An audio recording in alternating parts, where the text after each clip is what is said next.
course, a qualification on that statement on boast of partially determinist and partially free will, libertarian free will, to choose or choose otherwise.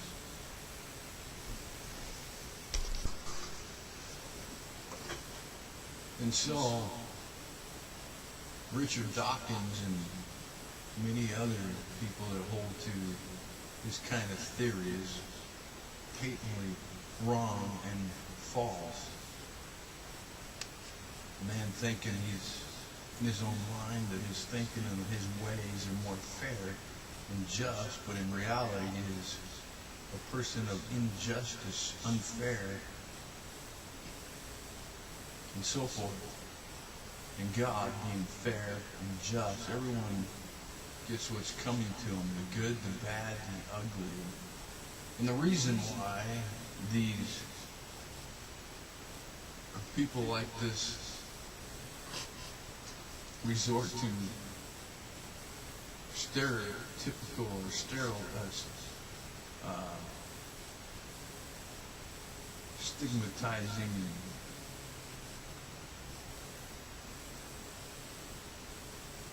stereotypical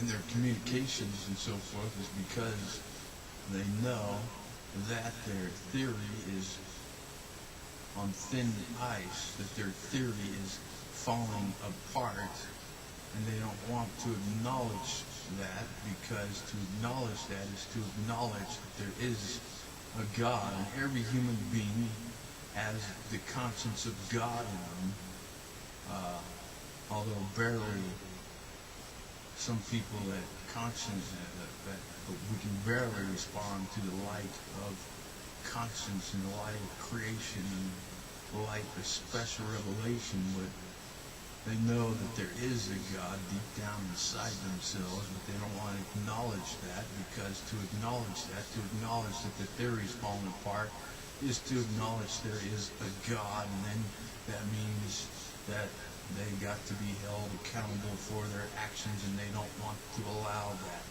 Even if intelligent design, theory, science, and so forth is more sound than evolution, they still reject that theory because they don't want to acknowledge there's an existence of God. And we know that that's how we don't know who. There's the elect out there and there's the non-elect, and we don't know who the non-elect is, so we got to continue sharing the gospel. One of the two movies I recommend you watching is one, Expel, No Intelligence Allowed, and the other is God's Wonder. And today we have people who say that we're running out of energy, and the fact of the matter is, one tiny molecule could fuel a whole city. So we have plenty of energy. We're not running out of energy. We have plenty of energy, and it's absurd to say otherwise.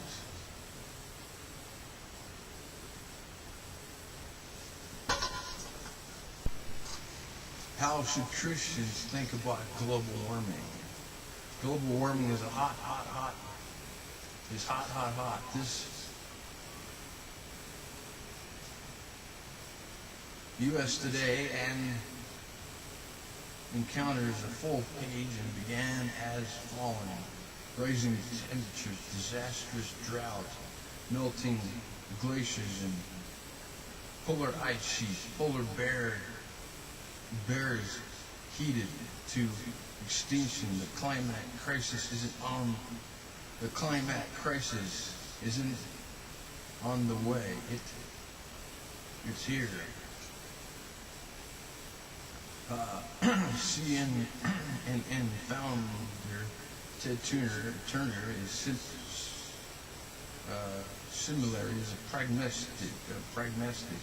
We will be 8 degrees hotter in 30 to 40 years and basically none of the crops will grow. As a result, Turner,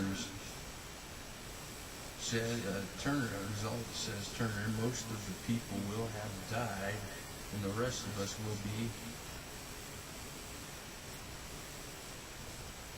cannibals.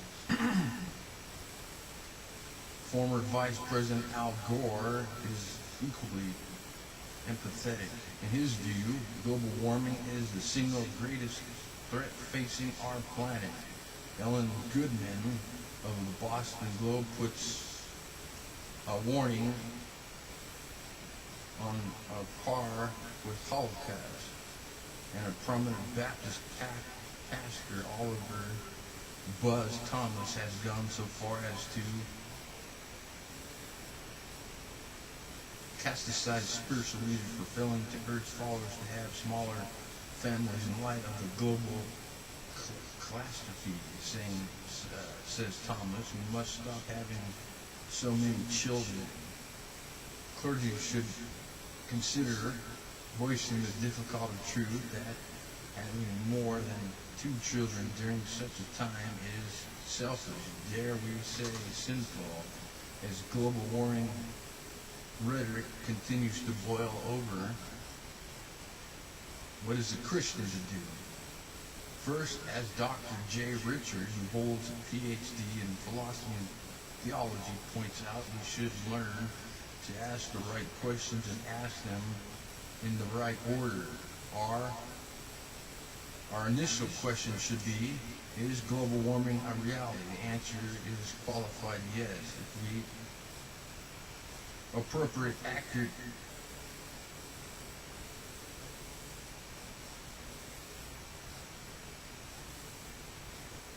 average over 150 years and carefully consider current satellite data, it appears likely that we are experiencing a slight warming trend. We must, however, exercise extreme caution in the